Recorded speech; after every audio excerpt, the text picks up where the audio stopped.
Hello everyone, welcome to Fathom Academy. I am Mohammad Sadiq and this is our segment of JEE Advanced PYQs. इसमें अभी हम IIT-JEE 2006 के questions discuss कर रहे थे. Late us सी आज का क्वेश्चन क्या है हमारा. ये हमारा जो क्वेश्चन है वो लॉज ऑफ मोशन से क्वेश्चन है, सूडो फोर्स पर बेस्ड है. लेट अस सी क्या दिया हुआ है. A circular disc with a groove along its diameter is placed horizontally. So this line is very important. The disc is placed horizontally. Okay, a block of mass 1 kg is placed as shown in the groove. Of course, the coefficient of friction between the block and all surfaces of groove in contact is 2/5. The disc has an acceleration of 25 meter per second square. Find the acceleration of the block with respect to the disc. तो ये हमें ये दिया हुआ है diagram, इसमें हम देख सकते हैं. अब ये हमें इसको इस डिस्क को कैसे लेना है. ये हॉरिजॉन्टल सरफेस पर डिस्क रखी हुई है और उसको जो है वो हम एक्सेलरेट करा रहे हैं 25 मीटर पर सेकेंड स्क्वायर से. और उसमें उस ग्रूव है अलोंग द डायमीटर, उस ग्रूव में एक ब्लॉक रखा हुआ है. सो अगर हम डिस्क के रिस्पेक्ट में देखें, suppose there is an observer on the disc, then वो जो ऑब्जर्वर है उसको block along the groove move करता हुआ ही दिखाई देगा. ओके, सो यही चीज़ हमसे पूछ रहे हैं, acceleration of the block with respect to the disc. Okay, that means the acceleration noted by this observer. Okay, तो अब इसमें हम यहाँ पर जो फोर्सेस लग रहे होंगे उसको हम देखेंगे. तो जैसे ये ब्लॉक हमारा है, ये ब्लॉक इस तरह से अगर ग्रूव में रखा हुआ है तो इस ब्लॉक का जो वेट होगा, सिंस जो डिस्क है वो हॉरिजॉन्टल प्लेन में रखी हुई है, तो जो इसका वेट होगा वो डाउनवर्ड होगा. डाउनवर्ड मतलब इनटू द प्लेन होगा यहाँ पर. सो इसमें अगर हम यहाँ पर इसका वेट दिखाएंगे, so weight mg is into the plane. And जो ग्रूव का बेस है, उस बेस से जो नॉर्मल रिएक्शन लग रहा होगा वो इस प्लेन में आउटवर्ड होगा. So let's call this normal reaction n1. वो हमारा क्या है, प्लेन के बाहर की तरफ है. फर्दर इस पे जो फोर्सेस लग रहे होंगे, एक और नॉर्मल रिएक्शन यहाँ पे लगेगा. अब जैसे ही डिस्क ये लेफ्ट साइड में एक्सेलरेट करेगी तो वो इनर्शिया की वजह से जो ब्लॉक ग्रूव में है उसकी टेंडेंसी जो होगी वो राइट साइड में भागने की होगी. सो राइट साइड में अगर भागने की कोशिश करेगा तो वो जो ये सरफेस है ग्रूव का, ये वाला सरफेस है, इस पर वो एक तरह से फोर्स लगाएगा. एंड उस फोर्स की वजह से फिर जो नॉर्मल रिएक्शन मिलेगा वो नॉर्मल रिएक्शन इसके पैरेलल यहाँ से परपेंडिकुलरली अवे डायरेक्शन में ऐसे मिलेगा.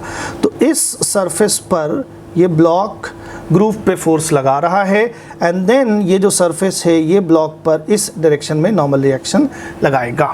Let's call this N2.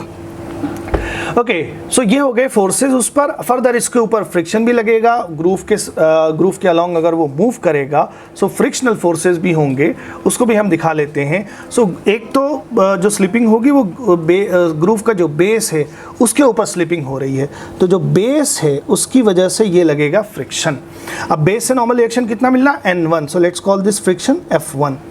दूसरा जो है, इस वाले सरफेस पर एक स्लिपिंग होगी बिकॉज वो जो ब्लॉक है वो उससे जाकर एक तरह से स्टिक हो रहा है. तो इस सरफेस से जो नॉर्मल रिएक्शन मिल रहा है, उस पे जो कांटेक्ट है वहाँ से जो फ्रिक्शनल फोर्स लगेगा वो इस तरह से लगेगा. Let's call this F2. ये हो गए फोर्सेस हमारे.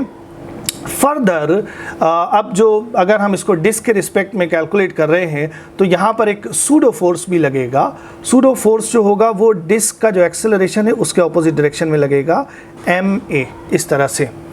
अब यहाँ पर जो फोर्सेस लग रहे हैं उसको हमें बैलेंस कराना है या नेट फोर्स जो भी देखना है, तो हमें यहाँ पर इस ma को रिजॉल्व करना होगा. सो हम देख सकते हैं कि ये जो ग्रूव है ये अलोंग द डायमीटर है और यहाँ पर ये जो एंगल है, कॉस और साइन की वैल्यूज़ अगर हम देखें तो उससे हमें ये पता चल रहा है कि ये एंगल जो है ये 37 डिग्री है. सो अगर हम ma को रिजॉल्व करें तो ma का एक कंपोनेंट जो आएगा वो इस डायरेक्शन में आएगा. This will be ma cos theta. This is also 37 degree. And दूसरा कंपोनेंट जो आएगा वो इस डायरेक्शन में आएगा, that is ma sin theta. Okay, so अब यहाँ से अगर हम फोर्सेस बैलेंस कराएं तो हम देख सकते हैं कि N1 जो है वो हमारा mg के बराबर है एंड यहाँ पर जो N2 है वो ma साइन थीटा के बराबर है। ए की वैल्यूज हमें ए की वैल्यू हमें दे रखी है। ओके, अब ये जो ऑब्जर्वर है, ये इसके लिए जो ब्लॉक है वो डिस्क और ग्रूव के अलोंग ही मूव करेगा, ग्रूव के साइड में नहीं मूव कर सकता, साइड वाइज नहीं मूव करेगा, along the length of the groove move करेगा। सो ये फोर्सेस क्या हो गए, बैलेंस हो गए हमारे यहाँ पर। दैट मीन्स N2 जो है वो ma साइन थीटा के इक्वल होगा, इस डायरेक्शन में कोई मोशन नहीं है। सिमिलरली इनवर्ड एंड आउट, मतलब into the plane and out of the plane भी कोई मोशन नहीं है, तो N1 को mg के बराबर कर दिया। एंड अलोंग द ग्रूव चूंकि मोशन है, इसलिए हम उसमें नेट फोर्स निकालेंगे वहाँ पर। So net force along the groove क्या हो जाएगा, ma cos थीटा माइनस उसके ऑपोजिट में फ्रिक्शन फोर्सेस हैं F1 प्लस F2, ये हो जाएगा। ये हुआ हमारा net force along the groove. And then अगर हम यहाँ से एक्सेलरेशन निकालें, let's call this a dash, तो ये एक्सेलरेशन क्या हो जाएगा, ma cos theta minus F1। अब हम F1 को क्या लिख सकते हैं, म्यू n1 लिख सकते हैं, mu n1, and then minus f2, with that would become mu n2, and whole thing divided by mass. Now this is ma cos theta and mu n1 की वैल्यू जो है ये हमने लिखा है small mg, and then n2 की value जो है that is ma sin theta, and then whole thing divided by small m। अब यहाँ से हम देख सकते हैं ये स्मॉल m कैंसिल हो गया, so we are left with a cos theta minus mu g minus mu a sine theta. अब यहाँ पर हम वैल्यूज़ रख लेते हैं, a की वैल्यू 25 है, cos 37 जो है ये हो जाएगा 4/5, माइनस कोफिशिएंट ऑफ फ्रिक्शन जो है वो 2/5 है, g की value 10 and again minus 2/5, a is 25 and sine 37 is 3/5, ये हो जाएगा। सो यहाँ से अब हम इसको कैंसिल कर लें तो ये हो जाएगा 5 times, so 5 × 4 20, this is 20, and then 5 2s are 10 minus 4, and then minus 5 और 5 is 25 से कैंसिल हो जाएगा, minus 6 ये हुआ। So 20 minus 4 minus 6 is 10 metre पर सेकेंड। ये एक्सेलरेशन मैंने निकाला है 10 मीटर पर second square. This is the acceleration of the block with respect to the disc. ये हो जाएगा हमारा आंसर। सो इसका आंसर हुआ हमारा acceleration along the groove is 10 metre पर second square. So this was the question. यहाँ पर हमें थोड़ा सा सिचुएशन जो थी वो डिस्क की हॉरिजॉन्टल पोजीशन है उसके रिस्पेक्ट में फोर्सेस कैसे लगेंगे, कैसे बैलेंस होंगे, वही थोड़ा सा देखना था। Okay then, see you next time. Thank you.